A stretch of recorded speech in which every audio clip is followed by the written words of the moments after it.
Okay, now so they maybe gotta this make was sure one. they gotta make me hit it twice to make sure I know I'm doing what I want to do. So maybe it's not Jody's fault, man. That's what we're saying.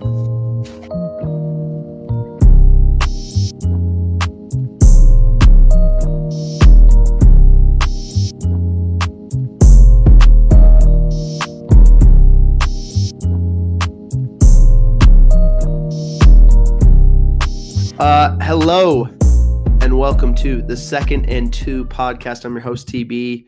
Got my co-host, my producer extraordinaire, my lead investigator on the phishing scams, Jody. What's up, Joe? I mean, we just went through a whirlwind of a little roller coaster at the start of this, as y'all heard.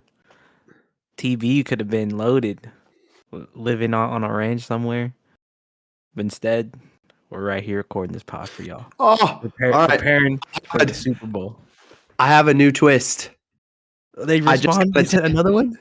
No, I got a text from a coworker just now that said, got the same thing? I'm gonna be rich. And they sent them the same email. Yeah, same email. Alex Morgan, was that him? Yep. That's crazy. Alex Morgan is you dirty dog. I thought it was just me, Alex. No, Alex is hitting our whole school. Hey, but the real question is, did your coworker get more money or less money? I'll have to go back and read it. Is it exact same amount. Same amount. Everything. Is it still William? It's still William. Yeah, just change the last name. Literally all they do is change the last name. This guy's genius because he's gonna get somebody. It won't be me, but he's gonna get somebody. Yeah. Wow. Just to fill people in, right as we were getting started here, I got a crazy email at my work email explaining that a relative of mine passed away, and I was gonna be claimed to be the next of kin to apparently inherit almost $10 million. Clearly a scam, but fun little investigation while it lasted. Jody and I, to be fair, did investigate to see if this Sir William was a real person. Was not. Was not. No oil money in your name. Yeah, that's our investigative journalism for today's episode. Now we'll get to the NFL part, the reason why you all came here. Let's start with a little head coaching carousel, Jody. Since we last potted, the last batch of hires have been made in the NFL head coaching vacancies. Let's start with the first one that was made since we last talked. The Steelers, they hired Mike McCarthy. Crazy. I give this a C+ hire. He's a little bit older. He's kind of a retread in a similar vein to Tomlin, but he's sort of the offensive version to what Tomlin was as a defensive guy.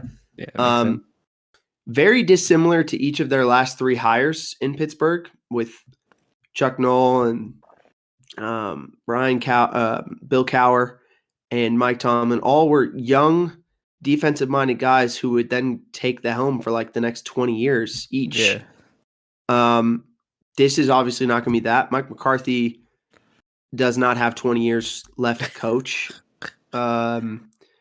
And he's definitely not a young defensive mind. So this is very much out of the mold for Pittsburgh. A franchise that has built itself on we've only had three coaches in the last 50 something years, It's just crazy to think about. Yeah, it's an interesting deal here. I was kind of shocked, truthfully. I know that, McCarthy is from Pittsburgh. He does have a good track record in terms of he's generally had a good quarterback. He's generally been able to win a lot. He's won his division multiple times. He's, won multiple playoff games. That's the question. Well, he did win the Super Bowl, obviously, in 2010. It's been a while since then. I would say that his tenure with the Cowboys as their head coach was the most successful one since the 90s. I mean, maybe. Maybe early 2000s. I think he didn't do a bad job there. It's just clear that he and Jerry Jones weren't gonna continue to work together the way that was Yeah. going. But so it's not terrible, but obviously I'm giving it a C+ for a reason here. It breaks the mold. It's an older guy. It's kind of a retread. I was a little surprised. Next one, the Browns. They hired Todd Monken. I gave this a C. He's older. He's never been a head coach in the NFL. Still has the same quarterback problems that Stefanski had. Hiring him cost them Jim Schwartz more than likely, their defensive coordinator, because he wanted the job and he was passed over. Nothing has been official on any of that yet, but it seems like he won't be back. He obviously did very well with Lamar Jackson the last few years. I think he got the best out of Lamar Jackson as the Ravens offensive coordinator. But I don't. This feels like a stopgap hire in a spot where the Browns just don't have a plan. Like I don't know what they're doing. Truthfully, I feel it's almost more like I feel bad for Todd Monken that That he in has to his go there? 60s. In his 60s, he's getting his first NFL job, and it's the Browns and the current state that they're in, which is insane because, dude, like 2-3 years ago, they were a playoff team with Joe Flacco at quarterback. Like that's how good some of the talent was around them, and that's how good of a job Stefanski was doing. So the Browns don't make a lot of sense to me right now. I don't know what that organization is doing. Okay, they got Pro Bowler on their team, bro. Shador. No, dude, I don't even want that. Good for him. I'm glad he got it. Whatever. But there should be like some kind of asterisk when it's like you're the 18th guy asked. Yeah. They're like, I oh, so mean, and so hurt. Oh, so and so hurt. This guy, he don't want it. yeah, like I don't know. There should be like only the guys who are actually named to the Pro Bowl should allow that to count. Like when they Yeah. retire and it's like this guy went to so many Pro Bowls. I don't want to like Shador went to a Pro Bowl in his rookie season. Oh, you mean when he was the 9th alternate? I mean, whatever. But okay, good for him. The Bills, they hired Joe Brady. I gave this a B- hire. He obviously, was the young offensive coordinator. He'll keep continuity on offense. Believe he'll continue calling the plays. He's obviously got the familiarity with Josh Allen and the players. And so that It was their just OC, right? And now he's just head coach. Yes. It just feels very weird to me to sort of fire your head coach because you quote unquote can't get over the hump to then just opt for continuity. Like it's like, oh, we just removed this guy, but we're going to keep most of the staff in place by promoting a guy who was already on staff. So to me, Brandon Beane was all upset about the narrative of a power struggle between him and Sean McDermott. But when you fire Sean McDermott and then promote one of his staff members so that you keep most of the staff that was already there, then the optics of that, whether you like it or not, are, well, sure looks like they thought Sean McDermott was the problem. Yeah. And that there was a power struggle and they fired him and Brandon Beane said, okay, we want to keep everything else the same, just be besides him, Yeah. So does not do much for the narrative that Brandon Beane won a power struggle. Doesn't do much to dissuade that at this point. The Raiders, they hired Clint Kubiak. I give this one an A- higher. That's a true change, fresh start for the Raiders. You get True. a proven quarterback builder. You've got the Kubiak DNA, which is heavily influenced and linked to the Shanahan DNA. Going back to Gary and Mike Shanahan and Kubiak, right? Their dads. So this is, I think, a great hire for the Raiders. Tom Brady, I felt this one coming. I predicted this one on their last podcast because it just felt like Tom Brady loved Clint Kubiak and what he was doing for the Seahawks. And it's going to be someone who's going to be able to obviously work with their first overall pick, Fernando Mendoza, the projected first overall pick, I guess should say for now. Oh, I thought that was you calling your shot already. I mean, everybody, it's the worst kept secret in the league right now that's the guy. It just, you have to say projected until it's real, I guess. But that's likely what's to happen. And I think it makes a ton of sense. That's why I gave it an A-. I really like the hire. Obviously, he's a first-time head coach, so there are ways that it can go wrong, and how he builds the rest of his staff will be important. But I think getting that guy in the big chair with a rookie quarterback coming in is very, very important, and is the right move for the Raiders. Yeah, and they could grow together and whatnot. Go through the hurdles together. Basically be Yes. like the one he chose. That's that's kind of what you want. You don't want to go in there with like Yeah. some dude on his fourth head coach in like X amount of years, and you're like, all right, well, this guy might be gone because I don't even know him. Yeah. If you heard the little ESPN chime in the background, that's because we're recording on a Thursday and it's NFL Honors Night. That was Myles Garrett winning the Defensive Player of the Year. No shocker there. That's what that one was. Yeah, I'm sure we'll get Hey. more of those throughout the night here as we go. Maybe we can get our live reactions to some of these. But yeah, Myles Garrett, any shock there? Myles Garrett? No. I mean, he got the record. That kind of gave him the thing. That sealed it for him. And there wasn't. He didn't really have a ton of. Remember, we went through that list. It was like, man, there wasn't a whole lot of guys who stood out this year on the defensive side beyond him getting that sack record.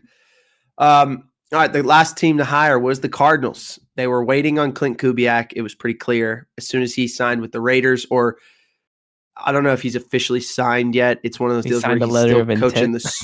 Yeah, a little bit. Like he committed. He just hasn't signed yet, but he's coaching in the Super Bowl this weekend, so I think we'll give him a little bit of grace there. Offensive Rookie of the Year, Tet McMillan. There you go. I don't was think the other guy we were assuming? Was it Shuck? We talked Shuck. We talked Shuck a little bit, but we both like Tet McMillan to get it. So anyway, Kubiak, it's come out that he's going to be with the Raiders. I don't think it's official yet, but it will be official once the Super Bowl's over. The Cardinals clearly waiting on him. As soon as that news was announced, they went to option B for them, which was Mike LaFleur from the Rams, their offensive coordinator. I gave that a B-. They get someone from the McVay tree to fix their offense.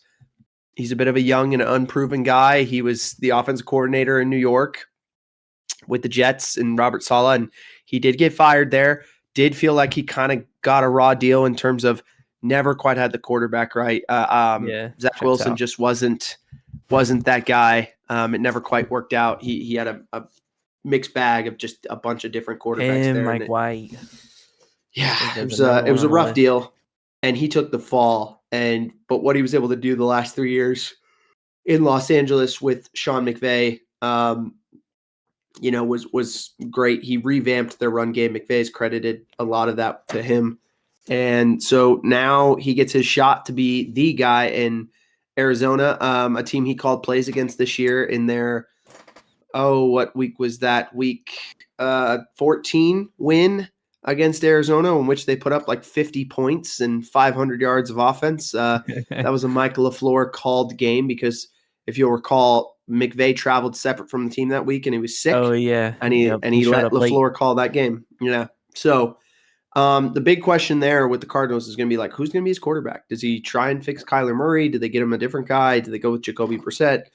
It'll be really interesting to see what they do with quarterback. But I think, LaFleur is a solid hire there. So if I had to rank all of the head coach hires this cycle, here's how I would rank them, right? This is kind of a fun exercise. Number one, I think Jesse Minter to the Ravens is the single best hire of the cycle. Gave him an A.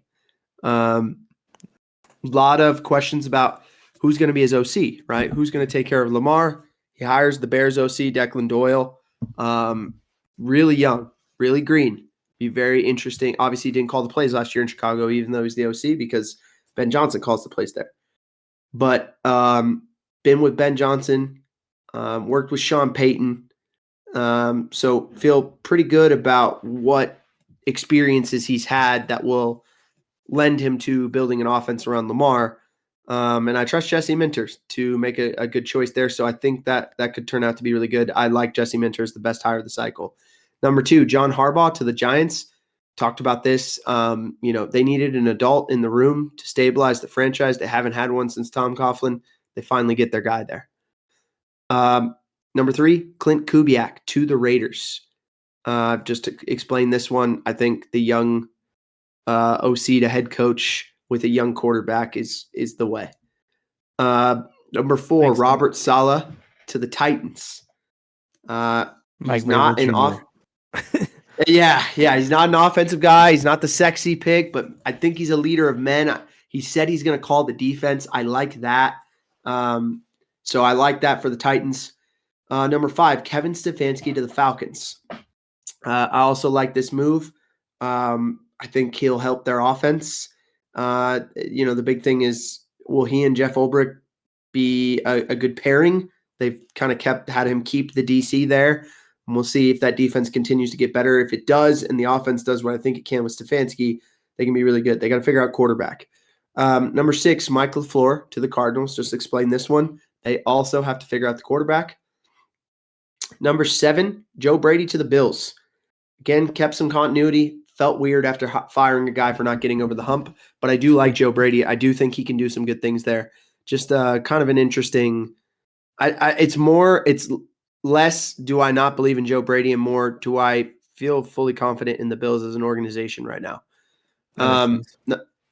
At the end of the day, though, they do have Josh Allen. So, number 8, Jeff Hafley to the Dolphins. I think it could be really good. This is the last guy who I gave a B- grade or better. So I generally seem to like, or at least not hate, a lot of these hires. But Hafley to the Dolphins, even though he's been a head coach before, was at Boston College. He just hasn't had like the big boy chair. This is the first time. So there's a little bit of unproven. I want to see it. Makes sense. Where did he come Number from?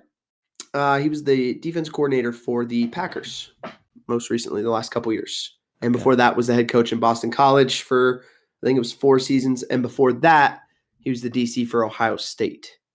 So that's kind of where he's come from. Number 9, Mike McCarthy to the Steelers. I explained that one. And number 10, sorry, Todd Monken, but you are the worst hire of the cycle, in my opinion, to the Browns.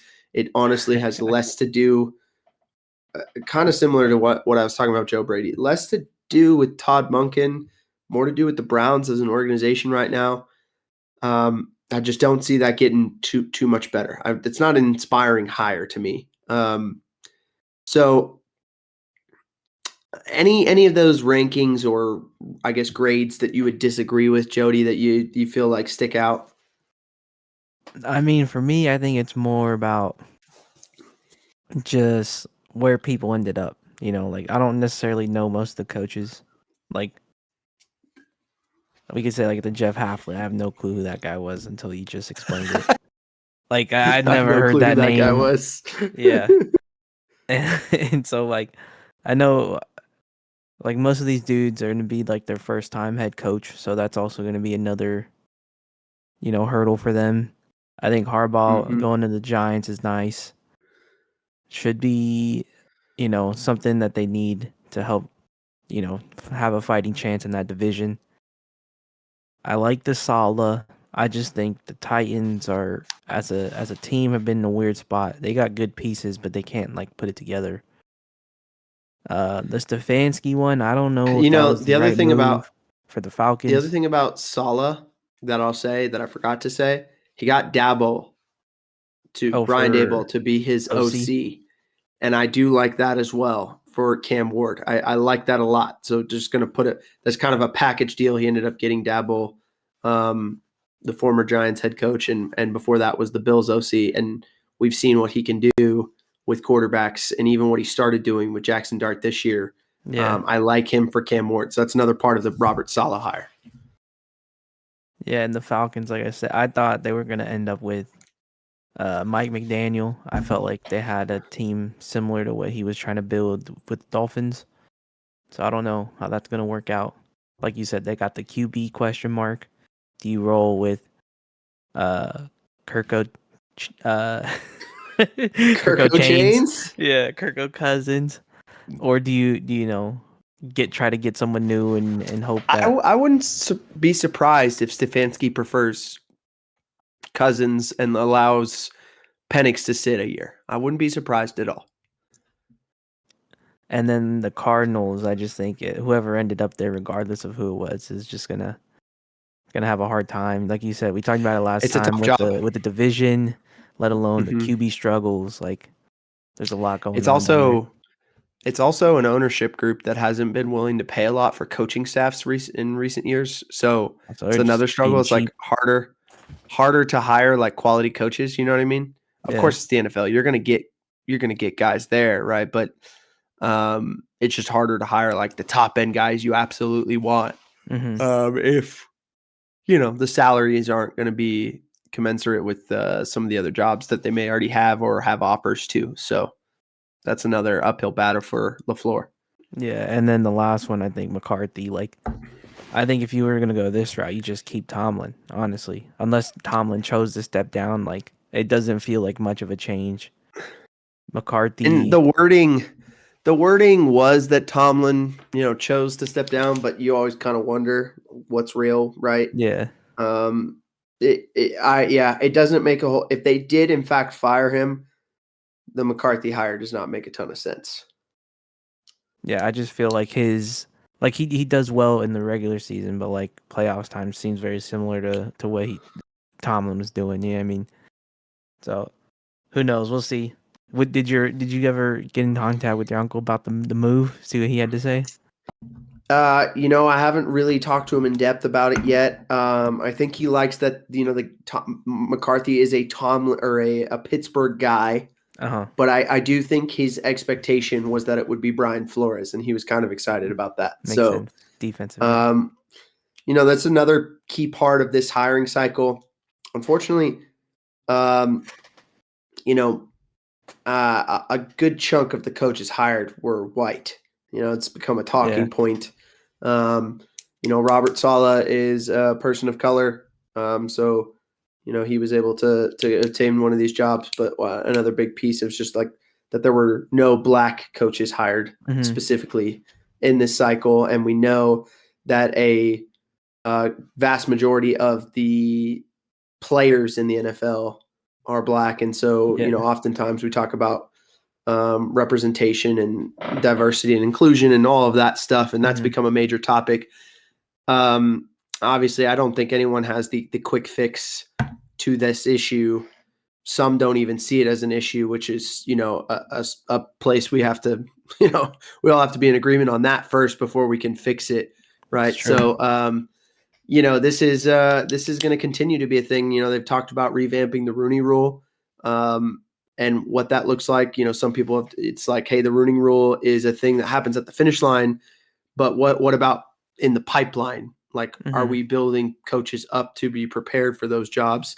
I do think of all the guys who got snubbed, if you will, who didn't get a job, Brian Flores was the most qualified Yeah. guy who didn't get a job in this cycle that I was And then he surprised had the didn't get a thing at job. the end of with the Dolphins too, which kind of also Well, another. and he's a lot of people speculated maybe that's a big part of why he didn't get one because he's still suing the NFL. He's still in court with that whole battle, I mean, I don't know. As an NFL team, maybe as an owner, there's a kind of a code there.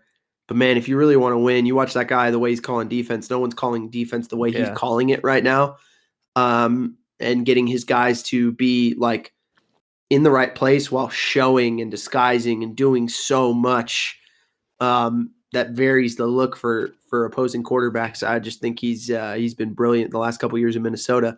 So I mean, I would be shocked if he doesn't end up with another head coaching shot in the next couple years. But if he doesn't, maybe that is indicative of the issue we're talking about, right? Yeah. So I guess we'll see what the NFL. I am curious to see what the NFL's quote unquote solution is moving forward to try and help create a greater pipeline of qualified coaches from diverse backgrounds, if you will. Mm-hmm.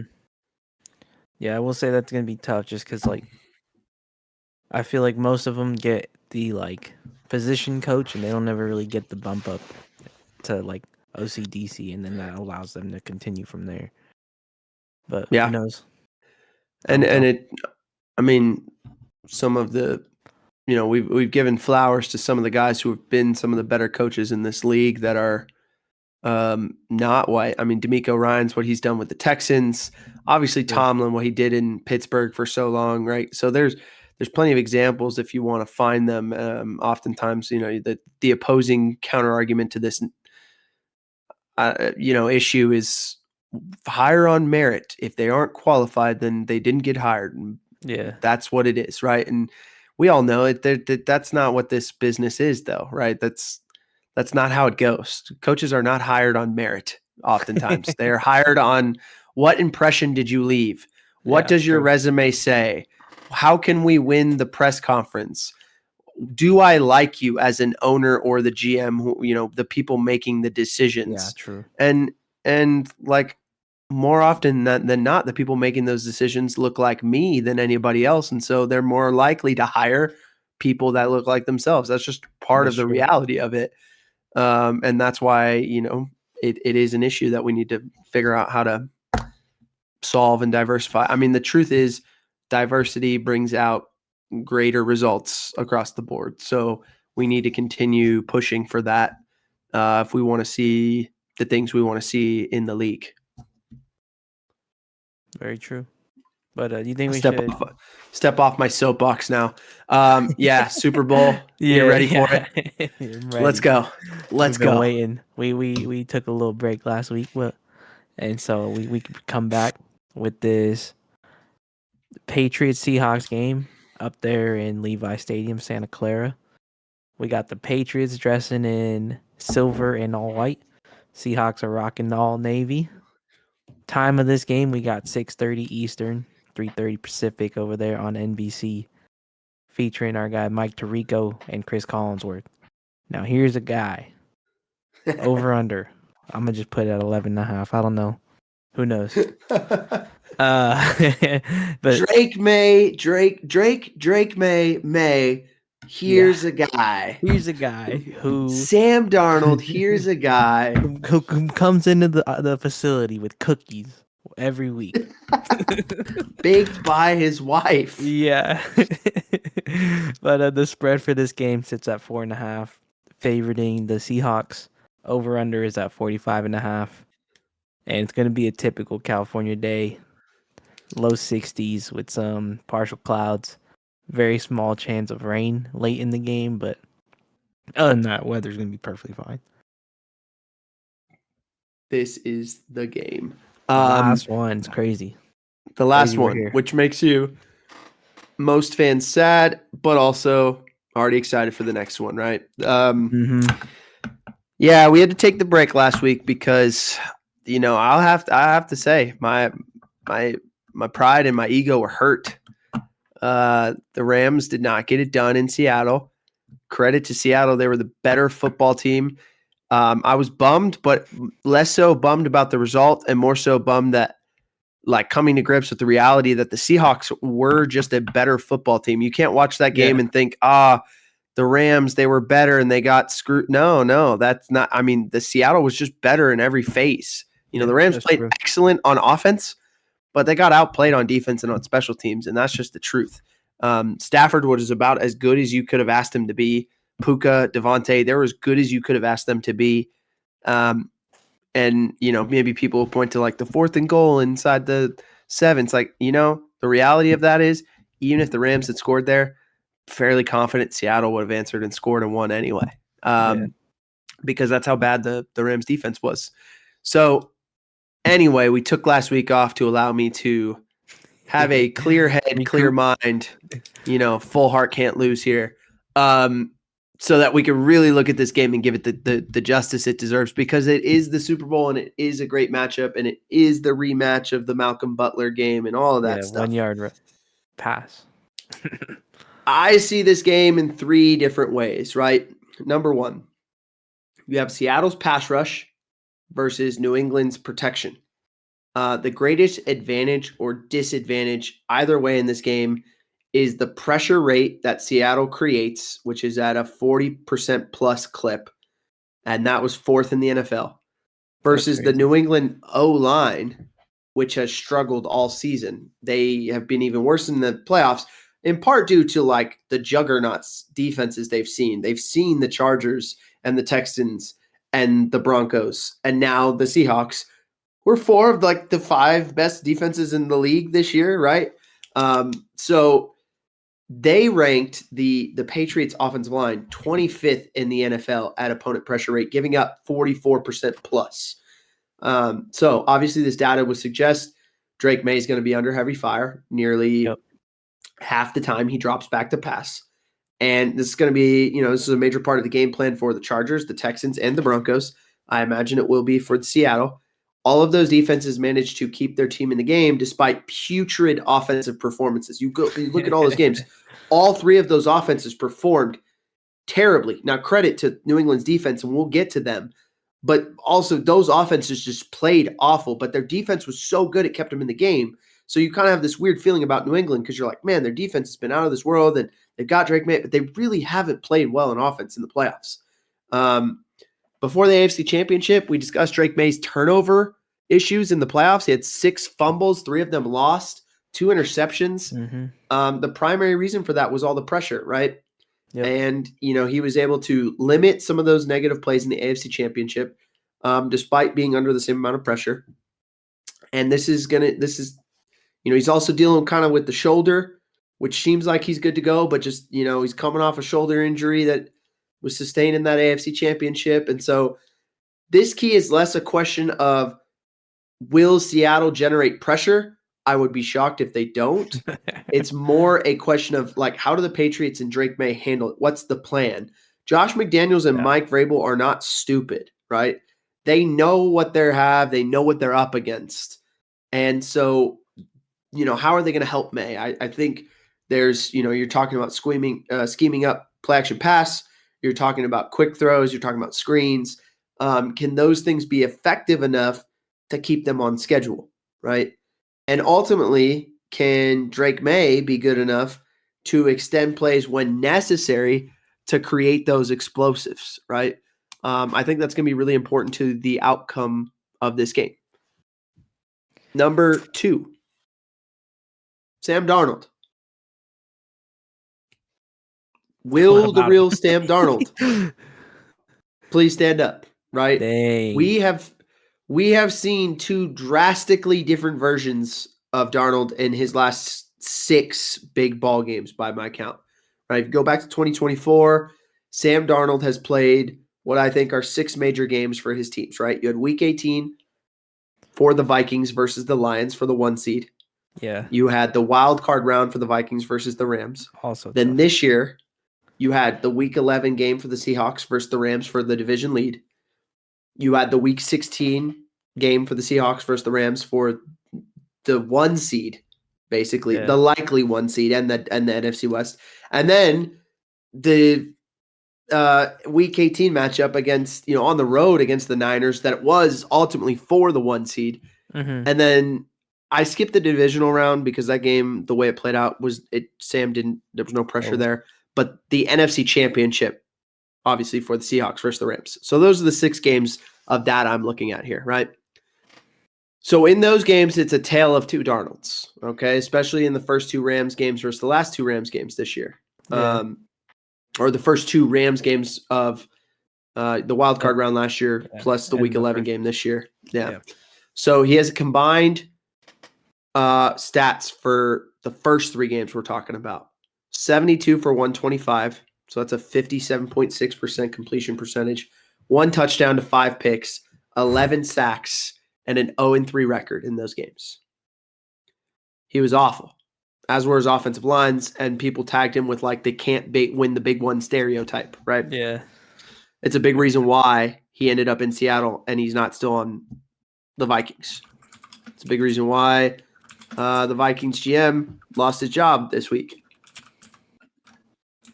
Now, recently, in those 3 most recent big games that I referenced, he is 67 for 96, so 70% completions. He's got 5 touchdowns to 2 picks. So he almost flipped the ratio completely. Still took 9 sacks, but it's obviously less than 11. And he has a record of 3-0 in those games. So he was nearly flawless in the most recent outing in the NFC Championship. And so thus the question is begged, which version of him do we see in this game? If you go by recent play, he should be very good. But if That's you're true. taking into account all of the extraneous factors and his entire career, the real answer is like we don't really know, or we won't know until we watch it, right? And the Patriots represent Seattle's greatest offensive challenge I think they've had since week 8 when they played the Texans. Maybe the week 11 version of the Rams defense, but Kubiak, the newly minted Vegas head coach that we talked about, and Darnold, they're going to have a great challenge because the data suggests it's unlikely that the Seahawks will be able to run the football with any kind of consistent success against the Patriots. The Patriots have been excellent against the run, and that means their play action pass isn't as reliable, though I think it still can be effective, used just not as often. And then, can Darnold win the straight drop back pass game against this defense? Justin Herbert, CJ Stroud, Jarrett Stidham, they could not. And so the question is going to be like, if you can't run the ball and you don't have the accessibility to play action pass, and it becomes Sam Darnold take the snap, drop back, and win us the game, is he going to be able to do that? Against the Rams, he looked great. He was able to do that. But that hasn't always been the case in his career. And so that's a big question that I think people are penciling in a big Sam Darnold game here. I'm just not quite ready to do that yet. I'm not saying I expect him to play awful or that he can have a big game. I'm still kind of on the fence of like, I got to see it again, right? And it's one thing to do it against a Rams defense that hadn't been good in a while. Being honest, they looked okay against the Bears in the divisional round, but for the most part, the back half of the season, like the Rams defense did not play well. So it's one thing to do it there. It's going to be another thing to do it against this Patriots defense that has been excellent in the playoffs, right? They allowed 3 points. I think it was, 16 against the Texans and 7 against Denver. I mean, they're allowing 26 points in the playoffs right now. That's unheard of. They're ridiculous. So this is a tall challenge. I think people are underestimating New England's defense here. The last key to this game. Hold on real quick. All right. I'm going to just say that second key point, wasn't a fan of it. I don't know why, but I wanted to go. I was like, you know what? What did he do in college, right?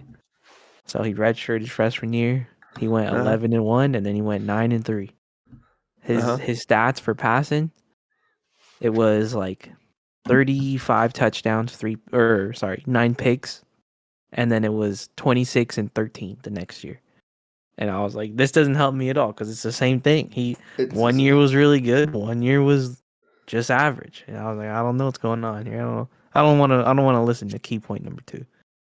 That doesn't fit the narrative I was painting. I'm just saying there's a version of this game where everyone comes out of it going like, Sam didn't quite get over the big game stuff. And the Patriots defense dominates. And then everyone's going like, oh my gosh, the Patriots run was playoff Justin Herbert, CJ Stroud, and a Jarrett Stidham, and Sam Darnold. Those were the quarterbacks they had to beat to win a Super Bowl. And the revisionist history will quickly become that Sam Darnold was never that good. You watch, if Sam Darnold throws 3 picks and he gets sacked 5 times in this game and the Patriots win it like 20-10, that will be like, instead of, wow, the Patriots defense went on an all-time run, it'll be, well, that Patriots defense was good, but they played all these crappy quarterbacks along the way. So just preparing you for that. Also, do you want me to butt in with these awards still going on? Yeah, Vrabel, Coach of the Year.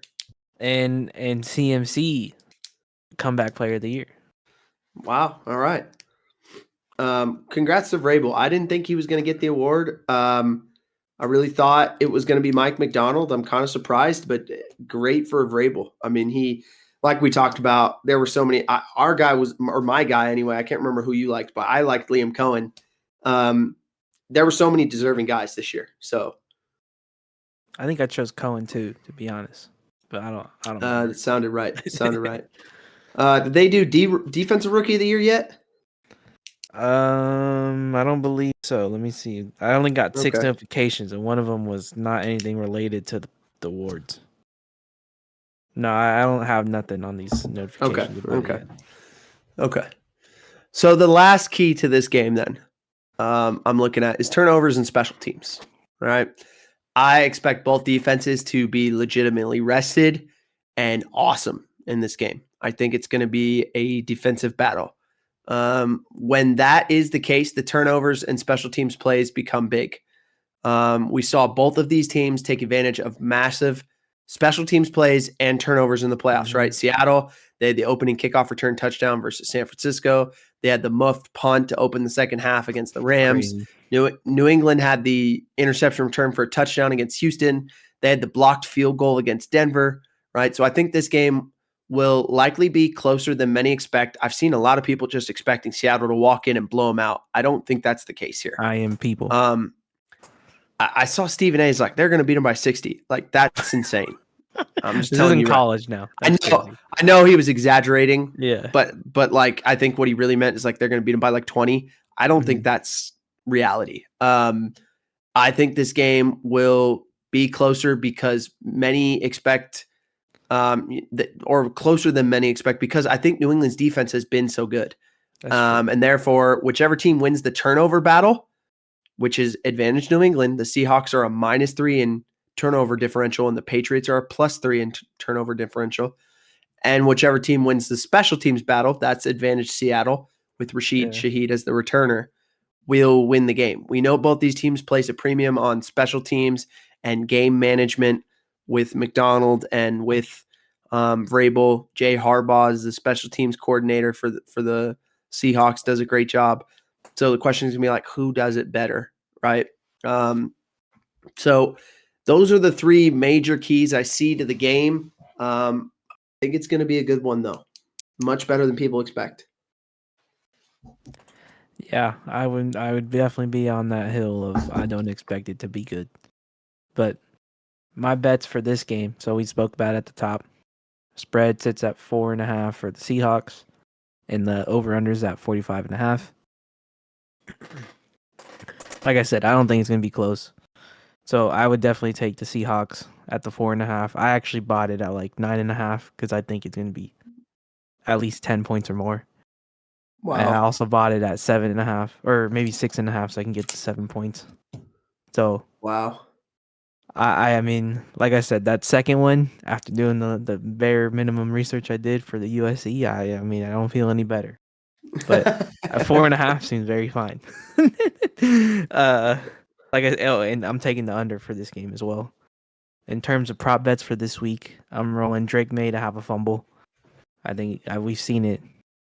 I mean, you said he had 3 of them. We've seen it last week. He drops back and does he never just tuck it away. Does he just have to fumble, or does he have to lose the fumble? Let me double check. I think he has to lose it, not just fumble. But either way. So he's fumbled 6, lost 3. So if he puts the ball on the ground, 50-50 shot there. Yeah, fumble lost. Yeah. Okay. All right. So that would be fumbling. a crushing blow if you he fumbles and then looks like the other team's gonna recover and then it goes out of bounds or something stupid. Yeah. That's a tough dude. Prop bets are tough, man. I'm just gonna say it, but anyway, continue. I got Kenneth Walker to have a touchdown. I think he's done it the past 2 games in the playoffs, so I think it kind of checks out. Anytime? Anytime. AJ, I wrote Varner on here, classic autocorrect. AJ Barner, his rushing prop is at half a yard. I think we're getting the QB sneak. Yeah, we're getting a nice little tush push somewhere in here. Jody knows ball, fellas. Jody knows ball. It's just got to be done. Not just that. There's also the pass, ode to the pass, where they should have just ran it on the 1 yard line, trying to throw it in there. And then lastly, I'm rounding this out with Cooper Kupp over 32.5 receiving yards. I think it's gonna be like last week, where you got to have the unsung heroes pop out. I think he's the guy, being a vet, being in the Super Bowl already before. I'm going with those 4 as my prop bet parlay. I actually I like all of those. I think my favorite one is AJ Barner over a half rushing yard because you're right. All it takes is they get in 1, a 3rd and 1, or 4th and 1, and he just has to get converted. I mean, and he's been good at it this year. So I'm with you. All right, let's get to predictions here. My first prediction is that Charlie Puth goes over whatever the number is on his national anthem minutes. All right, I'll give you that one. My second prediction is that Mike Vrabel does not live up to what he says, and he does not cut off Oh, he's part of not him, cutting it part of off. himself. Yeah, he's not doing that. But I do think the Patriots are gonna win. Oh, I said it out loud. I whispered it, but I said it. All right, I've got Seahawks 21, Patriots 23 on a game-winning field goal. I think the game is sloppy on offense for both teams with very limited sustained drives. I think neither team can run the football with any kind of consistent success outside of maybe a couple explosive runs, but hey, we're not churning it out. It's like, hey, -3, 1 yard, 4 yards, -2. Oh, he got Walker broke it for 38. Like that's kind of running game I expect. Travion Henderson broke it for 42. But outside of a couple explosives each way, I don't think either team's going to be able to run the ball with consistent success. I think both quarterbacks get pressured a lot and they both struggle and take a ton of hits. I think Mike Vrabel's group gets a key takeaway. Sam Darnold gets the yips at the end of the game. And he kind of helps give the game to the Patriots in a game. I think it'll feel like Seattle was the better team for most, if not all of the game. And yet I think the Patriots will find a way to win. And Vrabel will out scheme them and just get them in the right position. Just kind of watching the film, thinking about how the Patriots have won. There's not one playoff game I've come away from the Patriots thinking, man, this team is dominant. Man, this team is really that. It's always kind of felt like the other team messed it up. Yeah, but I think that's kind of the brilliance of how New England plays. They allow other teams to make these errors and they capitalize, and that's just what this Vrabel team does. Is it much different than what he was doing in Tennessee when he had freaking Ryan Tannehill as his quarterback, and they were suddenly in the AFC Championship game, and I was like, what the heck? How is this possible? Well, now he's doing the same thing. He's just got a much more talented guy at quarterback in Drake May, even though he's young and he makes some mistakes still. That's part of why I'm just like, you know what? Vrabel might just be that good at this, and their defense might be that good that I feel comfortable picking them 23-21 in a kind of sloppy, ugly game. Not too dissimilar from when the Broncos and Panthers played in Santa Clara the last time the Super Bowl was here. And it was kind of a sloppy, gross game. All right, for me, being that I have the Seahawks winning, I'm taking purple Gatorade for them because why not? Seems like that'd be the case. I think for you, for the Patriots, I think they would rock a yellow. I don't know why, but that's my feel. I didn't look at any of those other props, but those are my guesses for Gatorade color. For me, like I said, I think the Seahawks kind of blow them out. It kind of goes to what you were saying about them being in the past in their playoff run where they haven't really looked good doing it. You know what I mean?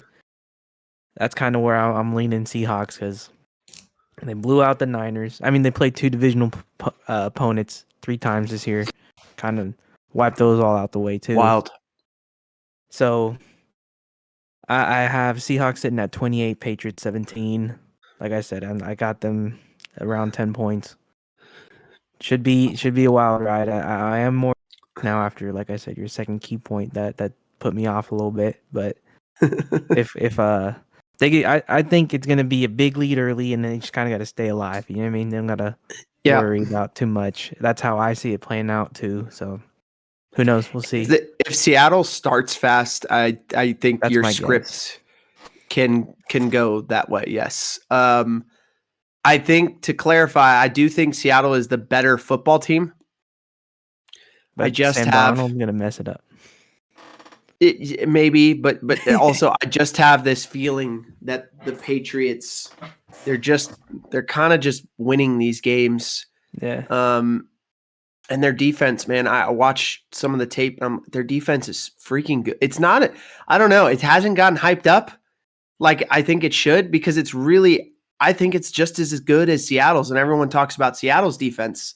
But Mm-hmm. I think that New England defense is playing just as well right now. If not, I mean, in the in the championship game, it's not even close. I know they played completely different offenses and completely different conditions. Of course, they're not even remotely the same.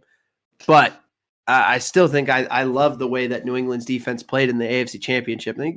They have 2 playoff games this year where they've given up less than 10 points, and no Very one's true. really giving them any kind of hype or credit on that.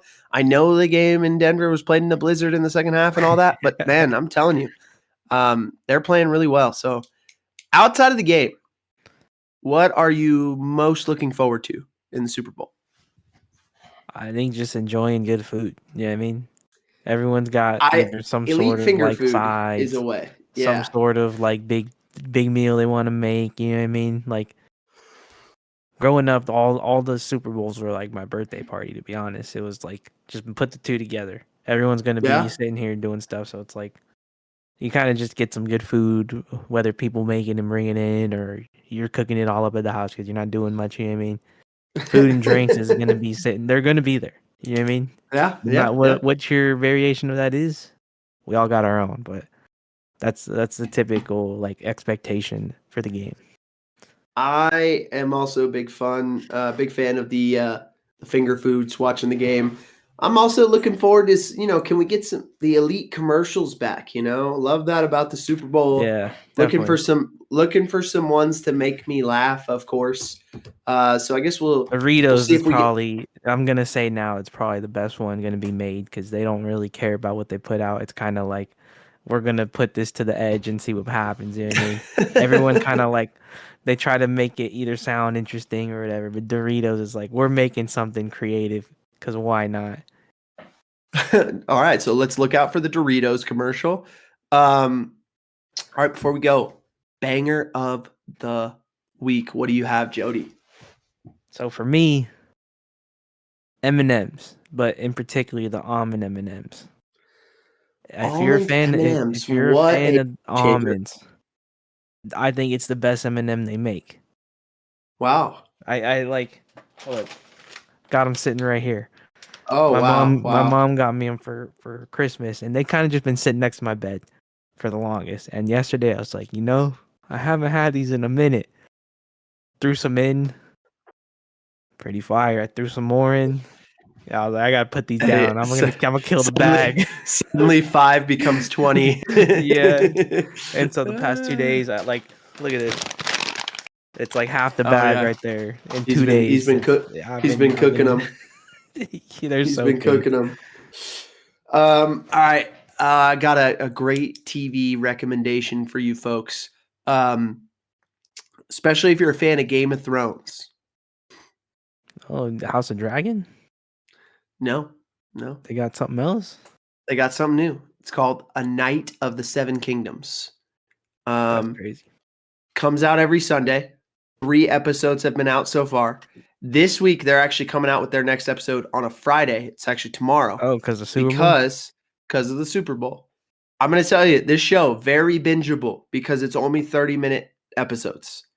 That's nice. And they're only doing a 6-episode first season, but it's been hilarious. Very funny. I mean, still shot and like looks like Game of Thrones, but tonally, it's just really funny. It's a lot more humorous. Very enjoyable. The premise is like a squire's knight, a guy that he's knighting for dies, and he's kind of trying to carry on his legacy, and he takes on like a really young squire who wants to work for him, and they go to this tourney, and that's kind of the premise. But it goes from there. The most recent episode ended on a banger reveal. It was kind of fun, and I'm excited to see the last 3 episodes of the season. It's very good, very good. Also, The Pit season 2, it's back. Elite show, very good. Where are those ones? It's HBO for the. It's HBO for both of them actually. Okay. HBO doesn't miss, man. HBO doesn't miss. That's 2 HBO shows right there. There you go. I haven't had HBO in a minute, but who knows? We might have to get it cranking Might up. have I know to, Johnny nah, is a might have to big get it fan of back. Game of Thrones, and he watched the House of Dragon. So We'll see. Yeah. Maybe Get we him can on a check Night it of the out. Seven Kingdoms, dude. He won't be disappointed. Very good. Outside of that, enjoy this Sunday, people. Enjoy watching the Yep. game. Last one for like 8 Let's months. let's hope it's a good one, right? And outside of that, we appreciate you listening. Appreciate supporting the podcast and myself and Jody. Yeah. Hey, And also, if you've made it this far, I've been meaning to say this the past like 4 weeks. Like, comment, subscribe, unsubscribe, resubscribe, do all the good stuff. And while you're at it, Ray is gonna take us out.